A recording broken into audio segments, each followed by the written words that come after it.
May mild El Nino man, nananatili pa raw sapat ang supply ng tubig sa Metro Manila. Pero paalala ng NWRB o ng National Water Resources Board, huwag maging aksaya. Live mula sa Quezon City, may report si Dano Tingkungko. Dano?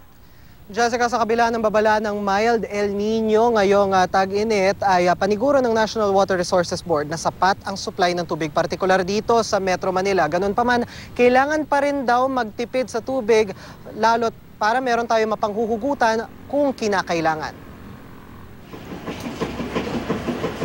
Mahigit 5 taon na ang laundromat na ito sa Barangay South Triangle, Quezon City para maitawid ang natatanggap nilang labada na umaabot minsan ng hanggang 100 kilos kada araw, hindi bababa sa 59 cubic meters ang konsumo nila sa tubig, katumbas na mahigit 3,000 piso kada buwan.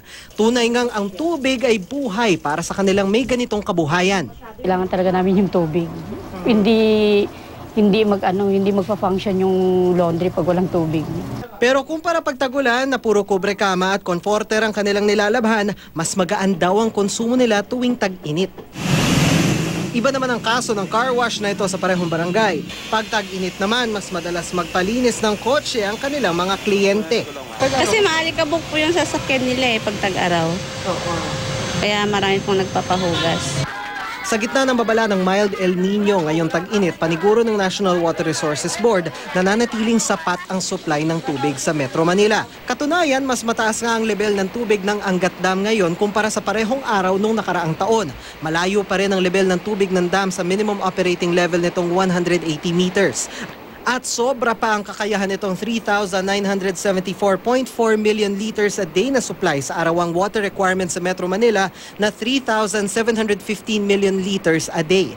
Pero apela pa rin ng NWRB sa publiko magtipid sa tubig. Lalo't kung magkaproblema sa tubig ang Angat, malalagay sa alanganin ng 97% na supply ng tubig ng Metro Manila na dito kinukuha. Ang natitirang 3% galing sa mga deep well ng MWSS at groundwater. Base naman sa mga projection natin, may sapat tayong supply ng tubig for Metro Manila, pati na rin yung pangailangan ng irigasyon sa Bulacan and Pampanga. Malayo pa naman daw tayo sa ganitong sitwasyon, pero kung magtitipid tayo sa tubig, sabi ng NWRB, masisiguro ang sapat na supply hanggang sa susunod na taon. Payo ng NWRB, halimbawa, saluhin ang pinanghugas o pinanlaba at ilaan sa ibang bagay tulad ng pagdidilig. Gawing best friend ang tabo. Imbis na magdilig ng tanghaling tapat, gawin ito pagpalubog na ang araw para di agad matuyo ang halaman.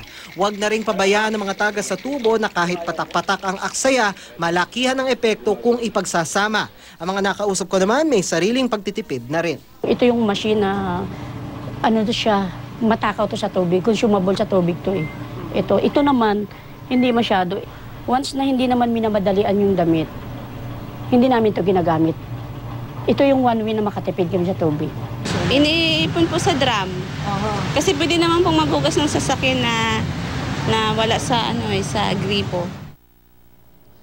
Jessica, looking forward, dahil inaasahan din na sasabay sa paglago, sa development expansion, maging na rin yung pagtaas ng, population and population density dito sa Metro Manila. Nung arawang requirement, nung daily requirement ng Metro Manila araw-araw, pinag-aaralan na rin daw ang alternative source o isa pang source ng tubig. To be specific, itong Kaliwa Dam sa General Nakar, Quezon. Sabi sa atin ng NWRB, nasa bidding stage pa lang ang proyekto, pero kung ito ay may sakatuparan na, pwede ito mag-supply ng additional na 600 million liters a day ng tubig, hindi lang dito sa Metro Manila, kundi pati na rin sa adjoining areas, partikular ang Cavite at Rizal.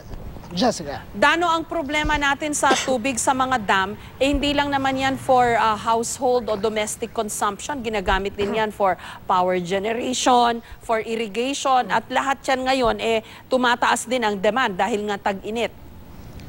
Correct, Jessica. Kaya sinasabi ng NWRB na kailangan,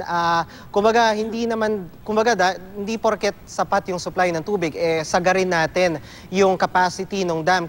Meron pa rin kasi mga minimum levels, minimum operating levels, itong mga dam. Hindi lang syempre for domestic supply or kung ano yung isusupply na tubig sa mga gripo, kundi pati na rin sa irigasyon at sa power generation. At ang sinasabi nga ng NWRB, kung halimbawa hindi umulan all the way till June or July at umabot umabot halimbawa theoretically sa 180 meters, no, doon sa minimum operating level ng Angat Dam, ang unang matatamaan itong irrigation. Masisiguro pa rin naman daw na sapat ang water supply, pero may possibility in the future, no, kung umabot pa ng ilang buwan yan na walang ulan at wala talagang magko-compensate doon sa mawawalang water supply doon sa Angat Dam, pwedeng mabawasan yung pressure ng tubig halimbawa dito sa Metro Manila. So importante pa rin kahit at this point na magtipid tayo sa tubig, Jessica. Maraming salamat sa iyo, Dano Tingkungko.